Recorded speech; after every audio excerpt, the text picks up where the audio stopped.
যে আমরা যে আর্জেন্টিনা সাপোর্ট করছি, আর্জেন্টিনা একজন মুসলমান নাই। ওই হিসাবে ফ্রান্স টিমে অনেকগুলো মুসলিম প্লেয়ার আছে। সালে কোনো 2026 সালে কোনো দল আছে? কোন দল? একদম যে 12টা ছোট ভাইরা এই জায়গায় সবাই দাঁড়ায় রয়েছে। কেন দাঁড়ায় রয়েছে এইটা একটা প্রশ্ন থাকতে পারে। প্রশ্নটা হয়েছে যে ওরা আমাদের একটা আবদার করছে, সবাই আর কি ফ্রান্স করে মূলত, কিন্তু সবাই মিলে একটা আবদার করছে যে আমাদের একটা ফ্রান্সের ব্যানার বানাই দেবা। তা আমরা আমাকে সাধ্য অনুযায়ী চেষ্টা করছি, মোটামুটি কায়দা যেগুলো পারছি এইগুলো একটা ব্যানার বানাইয়া করে গিফট হিসেবে দিছি আর কি। এই জন্য এই আমার থেকে বেশি অবদান এই আকাশের, যার কথা না বললেই না। এই জায়গায় আমার কোনো অবদান নেই, এই জায়গায় আমাদের অবদান সবাই। তুমি কিছু বলো তাই। দর্শক আসসালামু আলাইকুম। আমাদের এই বাউখালের কালা ইউনিয়নের 16 গ্রামে শুরুর দিকে আমি আর জিয়াদ মূলত ফ্রান্সের সাপোর্টটা করি। আমাকে ফ্রান্সের সাপোর্ট করার একটা উদ্দেশ্য আছে। উদ্দেশ্যটা হলো কি, যেমন আমরা শুরুতে হয়েছিল ব্রাজিল, আমি আর্জেন্টিনা, তো আমরা দুইজন বন্ধু, এই হিসাবে আমরা দুজন চেষ্টা করছি এক দলে আসার। কিন্তু আমরা ওই রকমের কেউ মন মানসিকতা নাই যে দুইজন আর্জেন্টিনা করবো বা দুইজনে ব্রাজিল। তো আমরা ওই হিসেবে আমরা বেছে নিয়েছি ফ্রান্স টিমটা, ফ্রান্স ফুটবল টিমটা। তো এই ফ্রান্স ফুটবল টিম বাঁচার মধ্যেও একটা কারণ আছে। কারণ হলে যে ফ্রান্স টিমে অনেকগুলো মুসলিম প্লেয়ার আছে। এই দিকটা আমরা যেহেতু মুসলিম, এই দিকটা আমাদের কাছে ভালো লাগছে। তো এই দিক থেকে আমরা শুরুতে এই ব্যানারটা করছিলাম আমাদের এলাকার অনেকের নিয়ে, সুশীল গুমস্তা, মোহাম্মদ জিয়াদ, রাসেল ভাই, বিল্লা মোমায় এবং আছি আমি, আরও আছে ছোটো ভাই তুষার।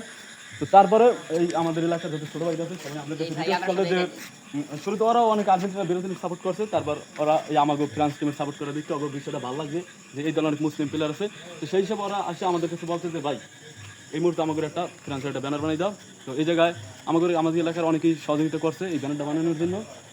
তার মধ্যে বেশি সহযোগিতা করছে জিয়াদ এবং আমিও ছিলাম, এবং ওরাও যে একাকি সহযোগিতা করে, ওরা অনেক টাকা ডোনেট করছে। তারপরে এই ব্যানারটা বানাইলাম। আচ্ছা ভাইয়া, এই যে আপনি এইমাত্র যে বললেন যে ফ্রান্স টিম অনেকগুলো মুসলমান আছে, এই জন্য আপনাদের ফ্রান্স টিমটা ভালো লাগছে নাকি? আচ্ছা, মুসলমান কান্ট্রি তো ইরানও আছে, তাহলে আপনারা ইরান করেন নাই কেন? এই জায়গাটা প্রশ্ন করি ভাইয়া। হ্যাঁ বলেন। দিক দিয়ে ধরেন বিশেষ করে সবার তো প্রেমে পড়া জানা হয়তো তো একজন বা দুইজন। এই জায়গায় যদি আমরা হিসাব করেন, যেমন কান্তেরে আমরা মনে রাখতে হবে, এক কথায় 5 ওয়াক্ত নামাজ রোজা করে এবং অনেক গরিবের অনেক কিছু ডোনেশন করে বা দান সকাত করে। আমার জানা মতে এর থেকে ইরান বেস্ট আর কি। ইরান বেস্ট, ঠিক আছে, ইরান থেকে তো সৌদি আরবও বেস্ট। হ্যাঁ, তাতে আপনারা ওইগুলো থেকে এইগুলো কেন? মানে আমি কই কিছু একটা কথা আছে, যেমন ফুটবলের হিস্টরি করতে গেলে আমি সাদিও নামদার মনে নিতে হবে, মোহাম্মদ উজিল। এই যে এই ফিফা খেলায় যারা অংশগ্রহণ করে সবাই মনে করেন যে জুয়া এবং বেটিং সেক্টরে প্রমোট করার লইয়া। তারপর ওই দিক থেকে খেলা হইলো অন্য একটা জিনিস। তারপরে যে খেলার ভিতরে আমাদের একটা ইচ্ছা ছিল যে আমরা যে আর্জেন্টিনা সাপোর্ট করছি, আর্জেন্টিনা একজন মুসলমান নাই। ওই হিসাবে ফ্রান্স টিমে অনেকগুলো মুসলিম প্লেয়ার আছে একাধিক। তো সেই জায়গা থেকে আর্জেন্টিনার তুলে বা ব্রাজিলের তুলে আমরা মনে করতেছি যে না, ফ্রান্স টিমটা বেস্ট।